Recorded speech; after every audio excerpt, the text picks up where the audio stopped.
وروسته له هغې چې د ملګرو ملتونو په سازمان کې د طالبانو لخوا د میرمنو پر کار بندیز ولګېد، په افغانستان کې د ملګرو ملتونو سیاسي استازولۍ یا یوناما وایي د ملګرو ملتونو په سازمان کې ښځینه کارکوونکې د ځورونې، ډار او توقیف په ګډون د تګ راتګ له محدودیتونو سره مخامخ شوي دي. له همدې امله ټولو افغان کارکوونکو ته لارښوونه شوې چې دفترونو ته دې نه ځي. یوناما د سه شنبې په ورځ په افغانستان کې د بشري حقونو د وضعیت په اړه په یو راپور کې د ښځو او نجونو د حقونو، ملکي وګړو د ساتنې، د پخواني حکومت د ملکي او پوځي پخوانیو چارواکو، بدني سزاګانو، مدني فضا، د زور زیاتي څخه کار اخیستلو او پر رسنیو د نویو لګېدلو محدودیتونو په اړه اندېښنه ښودلې ده. افغانانو د حقوقو سلبول، د هغوی باندې فشار راوستل، هغوی تهدیدول او آن تر قتل او سرکوبي پورې تلل، دا په څه معنا دي؟ دا په دې معنا دی چې طالب پوه شو چې د افغانستان د ادارې او مدیریت جوګن نه دی. د دولت او اداره د اهلیت او فهم غواړي، پوهه غواړي، هغه شی چې په طالب کې نه دی. نو طالب به زی د انزوا خواته او د لا نور هم تجرید خواته. یوناما وایي چې په قصدي ډول بریدونه چې د چاودیدونکو توکو پکې کار اخیستل شوی او ډیری د اسلامي دولت د خراسان ډلې ته منسوب شوي، د فبروري او اپریل ترمنځ د ملکي تلفاتو اصلي لامل و.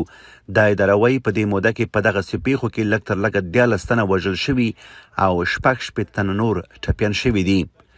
یوناما د فبروري او اپریل په میاشتو کې د طالبان د محکمو لخوا په عام محضر کې د بدني سزاګانو دوام یادونه کړې او په اړه یې اندېښنه ښودلې. د طالبانو ویاند ذبیح الله مجاهد د یوناما راپور ته په اشارې ویلي د شرعي محکمو په اړه د ملګرو ملتونو ادعاوې او اندېښنې بې اساسه دي. بلاخوا یوناما په دغه راپور کې په افغانستان کې د مدني فضا د تنګېدو خبر ورکړی او ویلي دي چې طالب چارواکي د مخالف غږونو د غلي کولو لړۍ ته دوام ورکوي، په ځانګړې توګه هغه خلک نیسي چې د ښځو او نجونو د حقونو په اړه خبرې کوي. متاسفانه پلان‌های حکومت از ابتدا یا از اهداف گذاشته شده بر اساس از این گذاشته شده که خانم‌ها حذف شوند، چه از مراکز تعلیمات ابتدایی، تحصیلی و حتی شغل و وظیفه برای خانم‌ها محدود شده در افغانستان، محدود چی که حتی بیخی متوقف پیدا کرده در افغانستان. و این استراتژی حکومت را نشان میده که از ابتدا تا اکنون و شاید تا آینده که حکومت تا زمانی که استقرار می داشته باشه در مملکت، هدفش حذف زنها است. حذف زنها از تمام امور. یوناما وایي واکمنو طالب چارواکو د فبروري او اپریل میاشتو ترمنځ د خپلواکو رسنیو د محدودولو لپاره نور ګامونه اخیستي او د فبروري په 9 د افغانستان د مخابراتو د تنظیم ادارې مخابراتي شبکو ته امر وکړ چې امریکا غږ او ازادي رادیو ویب پاڼو ته د خلکو لاسرسی بند کړي.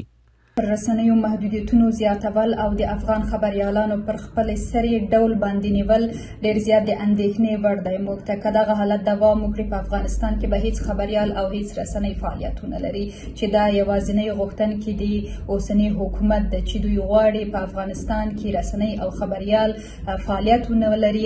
طالبان د ملګرو ملتونو د مرستندویو پلاوي دفتر دغه راپور ته غبرګون نه دی ښودلی.